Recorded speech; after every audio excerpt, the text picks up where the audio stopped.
días, mi nombre es María Gemma Salvador, soy abogada y escritora y tengo varios de mis libros publicados en diversas plataformas literarias como Amazon, eBay, La Casa del Libro, el FNAC y otras. También podéis encontrarme en redes sociales como Facebook, Twitter, Pinterest, Instagram, la página de encuentros y ahora en la página web de Autores Indie, donde tengo publicada mi última novela que se llama La pelirroja rebelde.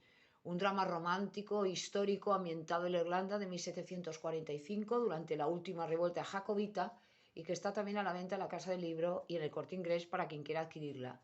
En mi canal de YouTube hago presentaciones de mis libros, audiolibros de novela histórica que yo tenía inéditos, como La corte de Alejandro VI, Noble plebeyo, Conquistador del mundo San Alejandro el Magno, y reseño obras de grandes autores como Aloma, de Messer Rudreda, y otras obras que me han llamado la atención tanto por autora como por lectora. También he abierto un ciclo dedicado a la Biblia y la Palabra de Dios y una sección de conferencias dadas por mi compañero de despacho, José Donaire, que además de abogado es un gran amante de literatura, y la última conferencia que hemos grabado ha sido el 13 de enero en la Casa Andalucía en Barcelona sobre Granada. Deciros que este 4 de marzo voy a presentar una conferencia sobre la mujer con otra escritora que se llama Lola Fernández, de la Casa Andalucía en Barcelona, a las 7 de la tarde, y todo aquel que quiera acudir será bien recibido. Hago asimismo novelas espontáneas, esto es, narradas de viva voz, como La Torre de Piedra en la Costa y El Castillo de la Imaginación. Y todo esto lo podéis disfrutar en mi canal. Y ahora, siguiendo con el ciclo de la Biblia y la Palabra de Dios, hoy es una conferencia que vamos a hacer especial porque,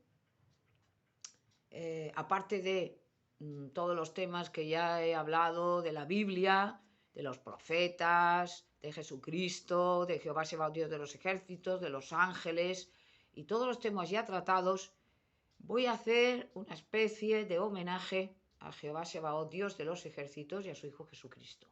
Creo que lo merecen con creces y que además pues no he visto en ningún sitio que se le haga un homenaje a Jehová Sebaot, Dios de los ejércitos, y a su Hijo Jesucristo, que además bien lo merecen por todo lo que han hecho y están haciendo siempre por la humanidad, y que no se cansan de dar bendición a pesar de lo mal que nos hemos portado nosotros. Y como dijo Cristo, fijaos en Dios Padre, que es justo y es bueno, el único, porque hace llover sobre buenos y malos.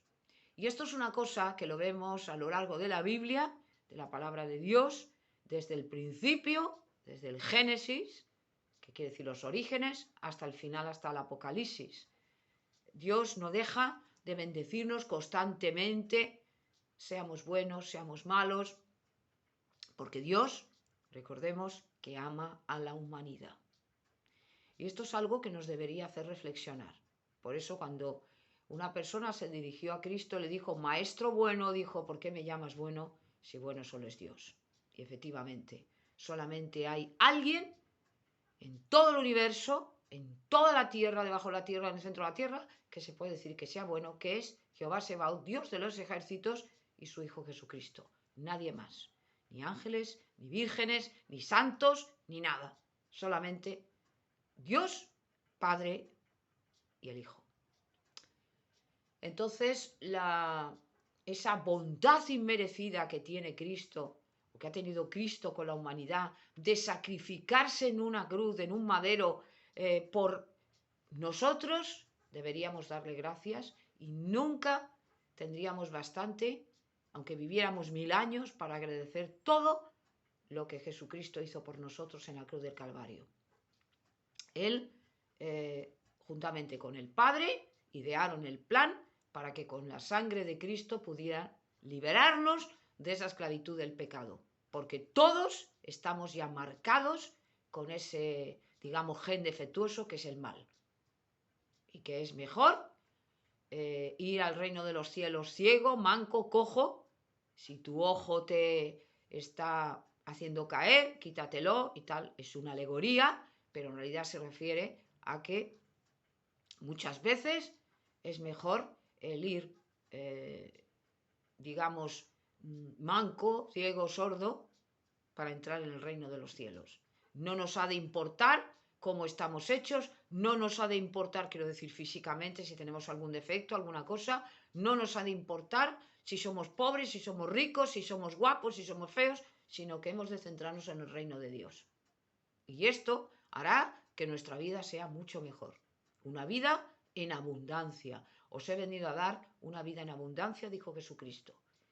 Entonces, es justo que le demos las gracias a Dios, que le demos las gracias a Cristo, a pesar de todos los sinsabores que tenemos en la vida. Esto crea, evidentemente, una expectación ante la gente, una polémica, una discusión, porque muchos pueden decir, ¿cómo puede ser? ¿Cómo le puedes dar gracias a Dios? El que no cree, evidentemente, si resulta que no hay más que males en este mundo, el valle de lágrimas, que está perfectamente definido en la Biblia, y que no hay más que cosas desagradables.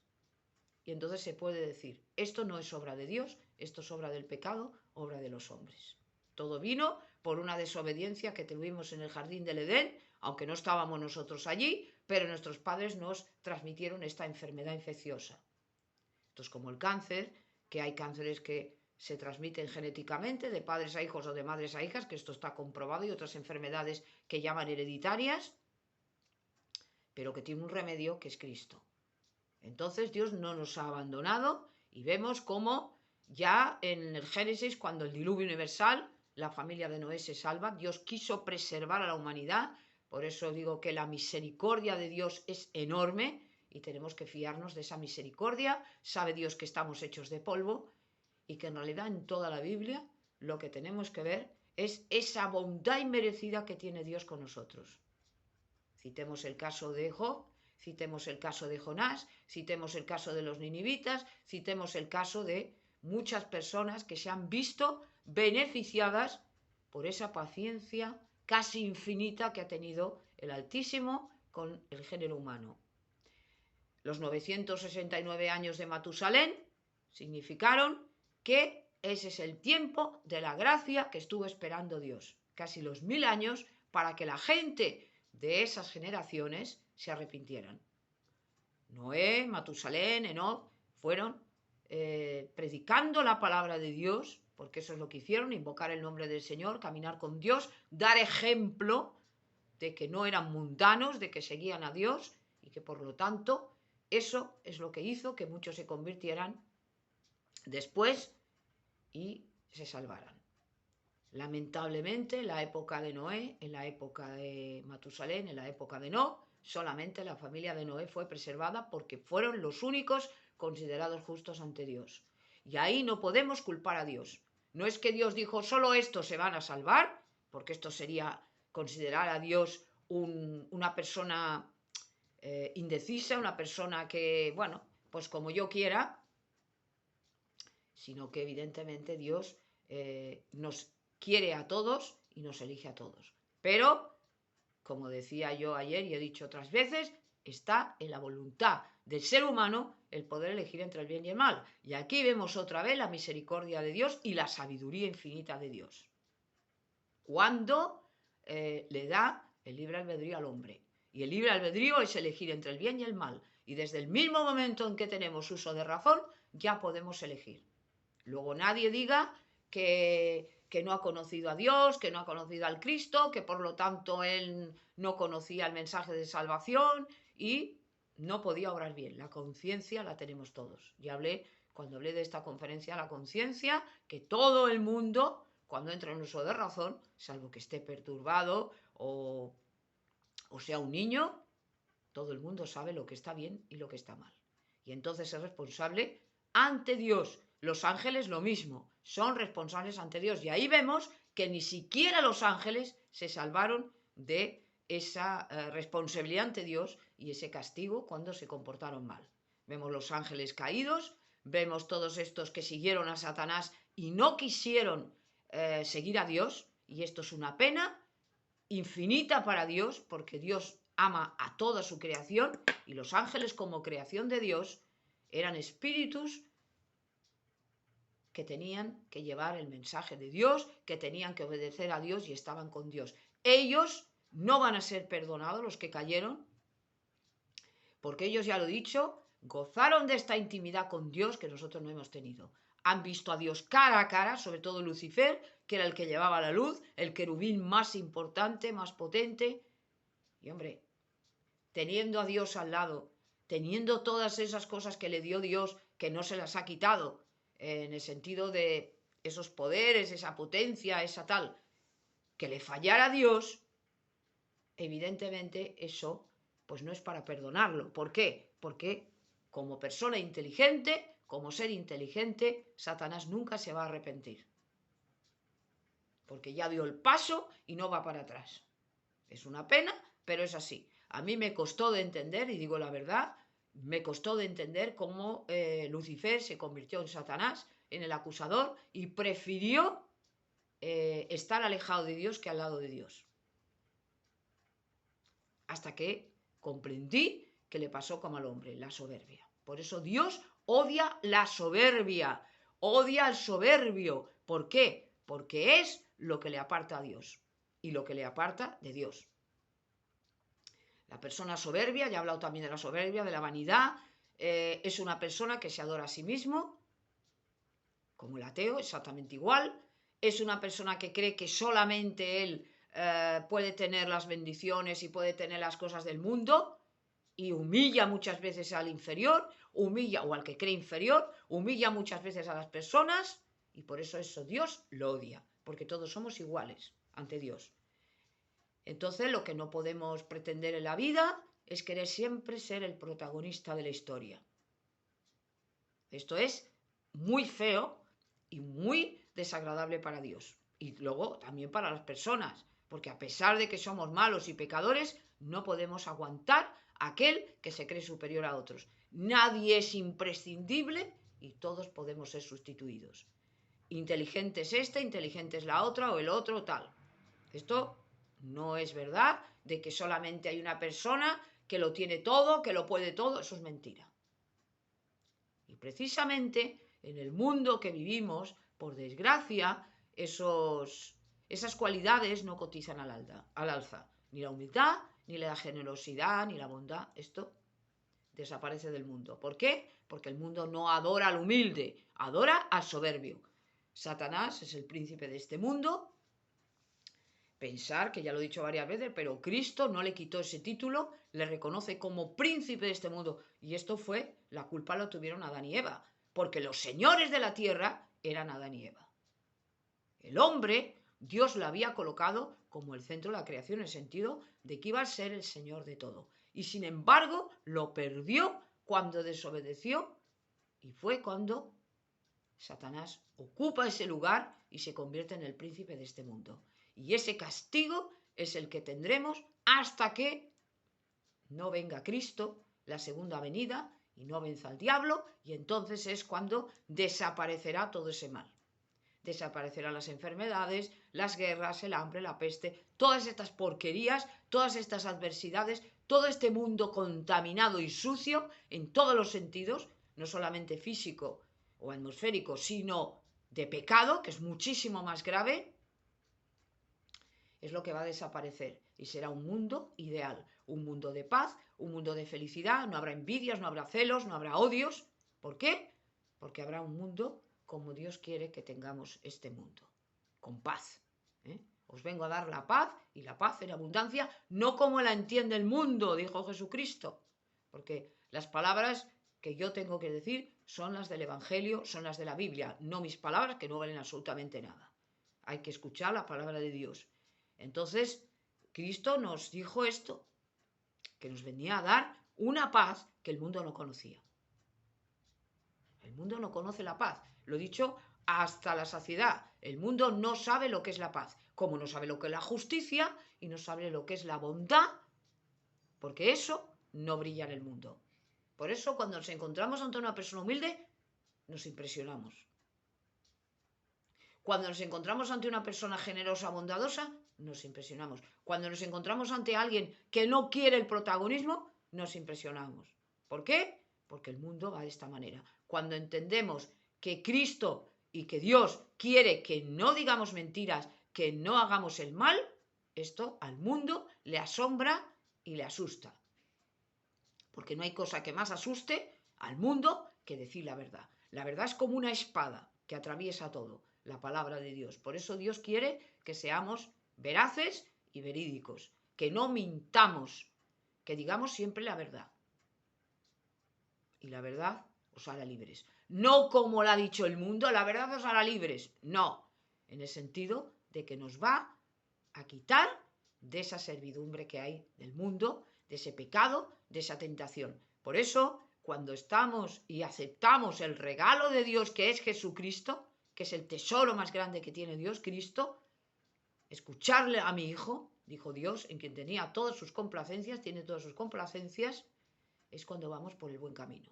Dios ya no nos va a borrar del libro de la vida, no va a haber juicio para nosotros y ya somos considerados como justos ante Dios. Por eso debemos agradecer este regalo que nos da Dios, que no tiene nada que ver con nuestras buenas obras, como dicen otras religiones. Por eso el cristianismo es la verdad. No es una religión, sino una relación. No es una religión, como hay muchas, incluso la satánica. Religión viene de ritos, de normas. Hay personas que son muy legalistas, que son muy religiosas y sin embargo no cumplen la voluntad de Dios. Y eso es algo que tenemos que entender y tenemos que tener en cuenta. Debemos agradar a Dios y no agradar al mundo. Y no hemos de tener miedos ni debemos de tener complacencias con la gente. Ay, porque fulanito menganito no le gusta lo que digo, voy a decir lo que le guste, para que sea mi amigo o mi amiga. Esto es falta de personalidad. Pues si esa persona no quiere ser amigo tuyo, pues ya encontrarás otro mejor y más adecuado a ti. Por eso decía ayer que hay personas que Dios nos las quita porque no nos convenían. Cuando venimos al Evangelio y venimos a Jesucristo. Y es un orgullo ser embajador de Cristo, porque es una cosa que nos va a hacer el bien y que nos va a beneficiar de una manera que no la podemos llegar ni siquiera a imaginar. Cuando el mundo le preguntas qué es la felicidad, esto ya lo he dicho, para ellos es el dinero, para ellos es la salud, para ellos es los bienes materiales, esto es para ellos la felicidad. Cuando la felicidad es todo lo contrario. ¿Se puede estar enfermo y ser feliz? Sí, si estás con Dios. ¿Se puede no tener un duro y ser feliz? Sí, si estás con Dios. ¿Se puede tal? Pero entendámoslo en el sentido espiritual. Cuanto menos importancia le demos a las cosas materiales, más felices vamos a ser. Porque vamos a darnos cuenta de lo que es la felicidad. Tendremos más paciencia, tendremos más tolerancia con el ser humano, nos amaremos más los unos a los otros. ¿Por qué? Porque primero tenemos a Dios como meta y en consecuencia el Espíritu Santo que está dentro de nosotros cuando venimos a Cristo, cuando somos cristianos, hará que veamos las cosas de una manera diferente. Nos va a ayudar a hacer el bien. Algo que no está dentro de nosotros. Nosotros tendemos al mal, no al bien. Entonces, cuando no dominamos ese deseo maligno que tenemos, que lo tenemos todos, porque he dicho que un cristiano no se libra de esa tentación, no se libra de ese deseo de hacer el mal, pero tiene a Cristo, tiene al Espíritu Santo y pidiéndole ayuda a Dios, Dios nos da un poder que no es nuestro, que nos lo presta, y entonces es cuando podemos tener dominio sobre nosotros y apartar esas cosas que nos van a hacer mal. Entonces, ¿qué le ocurrió? En la Biblia están los dos casos distintos, caso de Pedro, caso de Judas, que ya he hablado de ello en la predestinación, y la diferencia es abismal, a pesar de que los dos fallaron a Dios o a Cristo.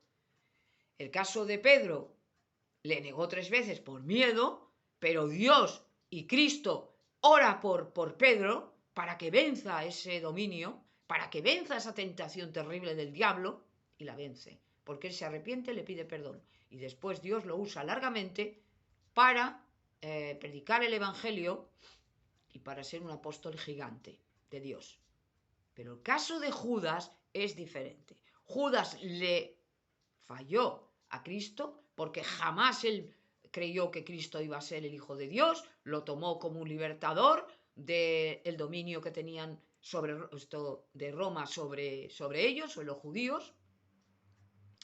Y desde el mismo momento Judas, ve que Cristo no iba a hacer lo que él quería o lo que él esperaba de él, es cuando le traiciona. El demonio entró en él y no pudo dominar. Pero entró en él porque Judas le dio permiso.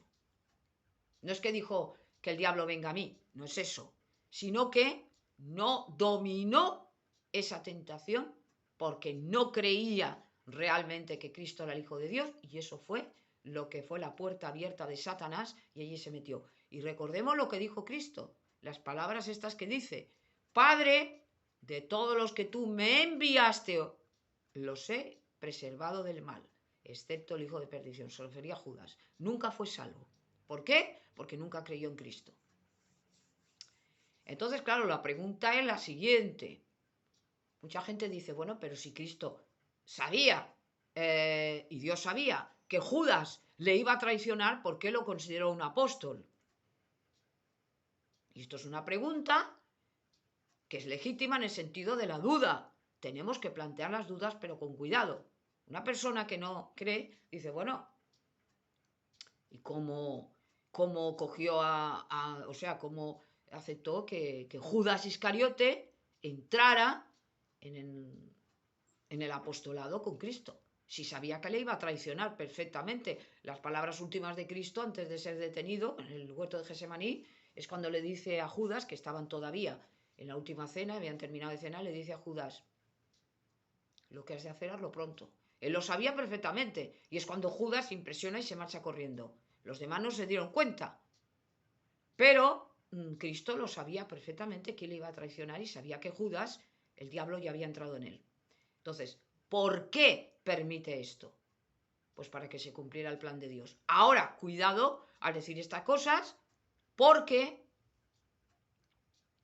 entonces estamos dando a entender que Judas no tenía el libre albedrío.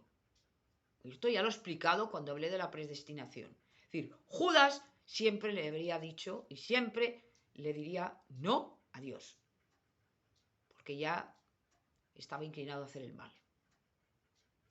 Y Dios no lo impide, porque no puede meterse en el libre albedrío. Porque si Dios impide esto, entonces no podemos confiar en Él.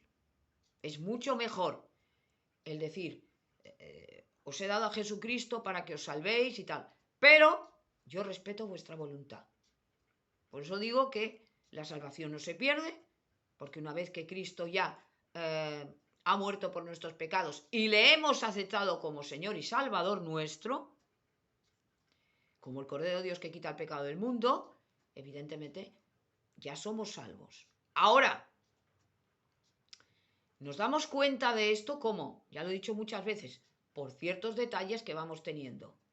Es como si Dios nos dijera, mira, tú eres salvo, ¿por qué? Porque a pesar de todos los pecados que has cometido, tú quieres seguir a Cristo. Y ahí es cuando nos estamos dando cuenta de que efectivamente somos salvos. Y esto es necesario para nosotros. Es como una tranquilidad, como un descansar en medio de todas las vicisitudes de la vida, de considerar que Dios ha tenido esta misericordia inmerecida para nosotros, porque si Dios hubiera sido un hombre, ya no se, la raza humana se hubiera extinguido, pero ha tenido esta misericordia con nosotros, y como nos ama profundamente porque dio a su Hijo por nosotros, ¿y qué amigo da la vida por nosotros? Eso ya es el acto de amor más grande.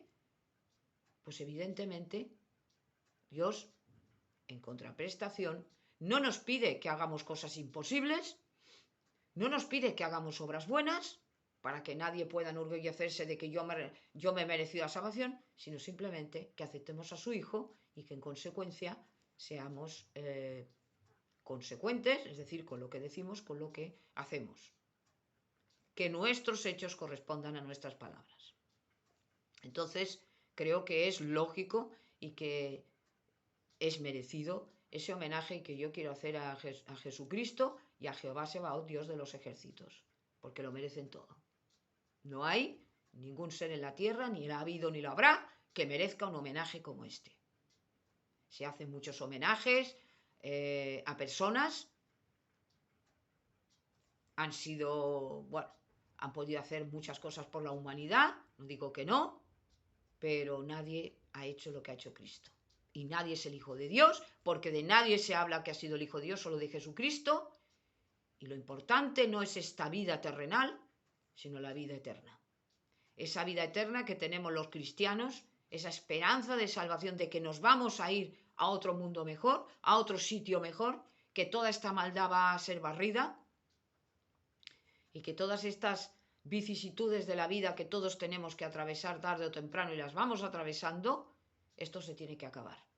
Se acaba como una persona cuando muere, acaba su sufrimiento, si ha tenido una enfermedad grave, acaba ya, deja de sufrir, deja de tener ese dolor, ese sufrimiento y tal, pues lo mismo vamos a hacer nosotros. Nos va a parecer una mala noche comparada con lo que es la vida eterna. Un mal día, un mal tal, que lo tenemos todos. Después de la tormenta sale el sol, después de la lluvia sale el sol, después del invierno viene la primavera, pues esto es igual. Estamos en el invierno de la vida. El invierno es una época que hace frío, que hace malo, pero ahí está asomando la primavera. Y sabemos que tarde o temprano el tiempo va a cambiar y va a hacer bueno otra vez. Entonces, esto es un poco como la esperanza que tenemos todos de la vida eterna. Y que tenemos que tener esa esperanza, y esa esperanza no solo para nosotros, sino para otros. Dar gratis lo que habéis recibido gratis, dijo Cristo a sus apóstoles, por lo tanto hay que predicar. Fijaos cómo en el Evangelio, después de que Cristo preparara a sus apóstoles y a sus discípulos, los mandó a predicar la palabra. Los fue enseñando, los fue de alguna manera trabajando con ellos, formando, para que ellos hablaran del Maestro y hablaran del reino de los cielos. Es a lo que vino Cristo, a ser Salvador del mundo, a redimirnos de los pecados del mundo, de la esclavitud del pecado y para darnos las buenas nuevas del reino de los cielos. Esto es lo que tenemos que tener en cuenta. No tanto tener en cuenta el dinero, el disfrutar de la vida, que eso no es que esté mal, pero siempre poniendo los ojos en Jehová Sebaot, Dios de los ejércitos, en su Hijo Jesucristo y en tener fe en Él, en tener la predicación, en leer la palabra de Dios y en pensar que esto se va a acabar y que esto no lo es todo. Por lo tanto, cuando nosotros nos levantamos en el día, nos levantamos de la cama y empezamos un nuevo día, hay que dar gracias a Dios de que estamos vivos y que Dios nos ha mantenido con vida por algo. Por algo. Y no hay mayor gozo que nos use para poder llevar la palabra por todos los sitios de la tierra. Porque recordemos, lo dice el Apocalipsis, que va a predicarse la palabra de Dios por toda la tierra y entonces vendrá el fin. Y podemos decir, gracias a los avances, y con esto termino, gracias a los avances tecnológicos de los últimos tiempos, sobre todo del siglo XXI, el Evangelio se está predicando ya casi por toda la tierra, por no decir por toda la tierra. Pero aquellos que negaron a Cristo y aquellos que no creen en Dios o no conocen a Dios, veremos como en la segunda venida Cristo se le verá descender de las nubes y todos sabrán que es el Hijo de Dios. Se hará una revelación enorme, incluso aquellos que le negaron tendrán que decir, nos equivocamos, existe Dios. Por lo tanto, esto es un poco lo que yo quería decir del tema de hacer este homenaje bonito a Jehová Sebaot, Dios de los ejércitos, porque lo merece todo y sobre todo porque nos dio a su Hijo Jesucristo, que es el Cordero de Dios, que quita el pecado del mundo, es nuestro Señor, es nuestro Salvador y por lo tanto nos ha liberado del pecado, de la esclavitud del pecado y nos va a dar la vida eterna. Y esto es un poco lo que yo quería decir del homenaje a Jehová Sebaot, Dios de los ejércitos y a su Hijo Jesucristo, y gracias por haberme escuchado.